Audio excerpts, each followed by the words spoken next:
I'm Eric Nason with NewsShooter.com, and I'm at CineGear 2022, and I'm with Dave from Small HD. What's going on?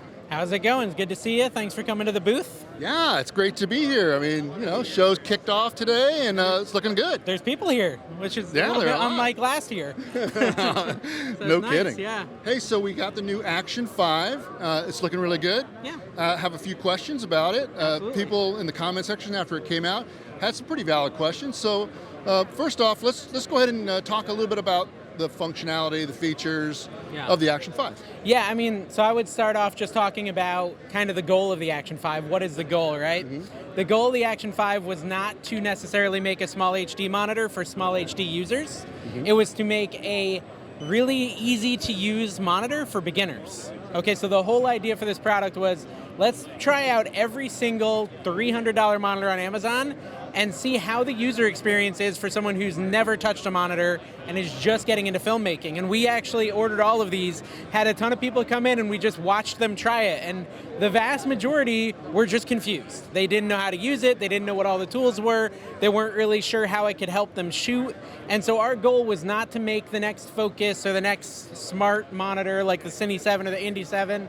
It was to make a starter monitor for brand new users to get started monitoring as they shoot. Think YouTuber, think hobbyist, things like that. Someone who doesn't really understand why they need a monitor, but they're on there and they're looking at all these monitors on Amazon and saying, well, what's the difference, et cetera, et cetera. So that's kind of the ethos of the product. And I think if you come at it from that direction, you can kind of see from the right perspective, right? It's not supposed to be this huge feature-packed monitor that's got everything in the kitchen sink. We have those. We're going to have more 5 inches of products like that soon, but this is not that. This is a monitor for someone who's just learning how to do filmmaking. What is exposure assist? What does that mean? What is focus assist? What does that mean? And so we've started off very minimalistic with the tool set, with everything. We have the ability to add more, and we will be as feature requests come in and things.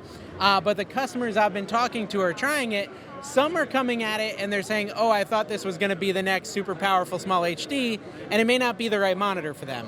But then I have customers who are like, hey, I didn't really know what monitoring was, and they buy it and they love it because it's so simple. So that's kind of the main point of the product is to help customers shoot better when they're still very new. That's why it doesn't have something like an SDI connector, right? If you talk to a brand new YouTuber, they don't even know what SDI is, right? So they're probably not going to have a camera with a SDI. Exactly. Most are hybrid camera users or smaller cinema cameras that are not $15,000, $20,000 cameras. Exactly. Small HD, the goal has always been to help a shooter be productive and effective on set as quickly as possible so that they're not digging through sub-menus and having to learn a bunch. They're just capturing their best possible shot really quickly. Mm-hmm. And that, in general, that's a small HD trait. The Page OS, super simple. I mean, I use this. I'm still using a 702. It's an awesome. It just keeps going. I don't know why, but it keeps going. Yeah, they last forever. And the Action 5 is also a really solid workhorse monitor, but it does not necessarily have as nice of a chassis. For example, it's plastic instead of aluminum, right? It's got vents for a fan. Not all of our monitors have fans. So, you kind of get what you pay for. Yeah. And if you want the most amazing monitor, you want to go to like a 503U or something like that, or maybe some upcoming 5-inch monitors we're working on. If you want just an affordable monitor that's super simple and is going to help you get your shot, then Action 5 is a really cool solution. Now, when it comes to the monitor itself, the panel, I mean, you're not really downgrading the panel itself. No. It's mostly the connectivity and the operating system, stuff like that, right? Yeah, and you get a 2,000 nit display. So you take this thing outside, and that's like the most positive feedback I'm seeing is people are like, hey, I can see this outside, no problem, and it shows me an image, and it works. Yeah, and 2,000 nits is like that sweet spot for outside. I mean, super bright. It's a big difference between 1,500 and 2,000. That's kind of like that bounce board right there. Exactly, and so a good example is myself. Like, I am not a professional filmmaker. I'm just not. But I am a hobbyist, and I still use my T3i, right? That's what I use. Right. And on that, like, the little Action 5 has been a dream because it's like a nice big screen when I'm outside that I can just see, and it's just cool. Like, it's, I don't need a $1,000 monitor. I don't need a $3,000 monitor. I just need something small that's just going to help me frame, make sure I'm in focus, and be bright outside. And so that's what the Action 5 is for, just a really simple viewing monitor. So are you thinking about, with the feedback you probably are getting, obviously, you know how people are, they want more and more for less and less. Yeah. So the Page OS was probably something you guys, on the Action 5, was probably something you guys really had to do a lot of thinking about. Because I know, me personally, I don't use, like false color very often. And I like it, but I'm a waveform guy, and I know that's a whole other. I am too. Yeah, I am too. And that's kind of is more technical. I think more advanced users are going to learn how to read the scope. Yeah. But you see bright red, and you know that on the it's over, it's blown out. I guess is that kind of the thought pattern there. Well, okay. So when I'm doing again, I'm not a professional filmmaker, right? I'm a hobbyist, and so most of my waveforming and any of that is in post, anyways. I just want to see the image, and I make sure visually it looks okay. But you're right. Like on set, everyone's got their own tool.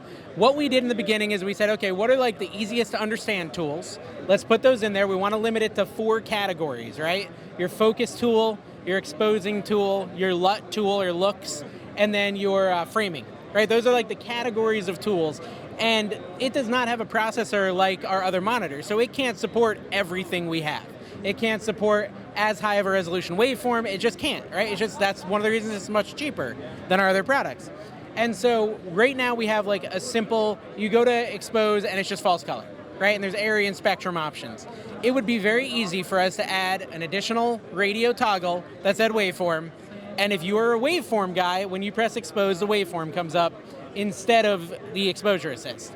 And our goal was to get this thing out there, get the feedback, and see if this customer even wants waveform. And if they do, we can add it. It's not a big deal. It's a little bit of software work. Probably can do it in a couple months, and it would just be a free firmware update for the customer. So our goal is if you have this thing and you're liking it and it's a good product for you, let us know what you really wish it had, right? Reach out to support and be like, can you please add X to the Action 5? And we can actually slowly build up this Action OS, is what we're calling it, into the perfect OS for a newbie shooter who's still learning, right? We don't want it to have a million tools. One of the biggest things we had as feedback when we bought all these monitors on Amazon is there's too much stuff on here. We don't know what all these things do. Navigating the menus is just... they're complicated. They're confusing. Yeah. Let's pare it down. And when we went to some of the people on the team and said, hey, what we want to do is we want to take a ton of stuff out.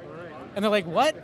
Why? And I think it's not about saving money or forcing people to buy more expensive products. It's because we want it to be super easy, right? It's the same thing, they make cell phones with giant buttons. Yeah. Just for some people want an easier experience, right? And so we want to start it as easy as possible. We will add more based on feedback, but the goal is just to have it be super simple. And that's what it is right now. It's a super simple viewing monitor for outdoors that's affordable and has the small HD support and things like that. Fantastic. And so I'm sure you're getting a lot of positive feedback on it.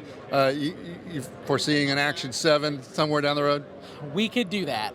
We're kind of waiting to see the feedback. It's a very different product for us, and so we want to kind of get the customers' feedback and want to hear what they're saying. If they don't like it, if no one likes it, then we're not going to do an Action 7, and that's fine. We're not going to be hurt or anything. We wanted to try to give people a small HD option, sub $400, and we've done that. Let's see what they say. And if people are loving it, it would be not too big of a stretch to make a 7-inch. All right. Anything else you want to add? No, that's pretty much it. Yeah, thank you. Thank you, sir.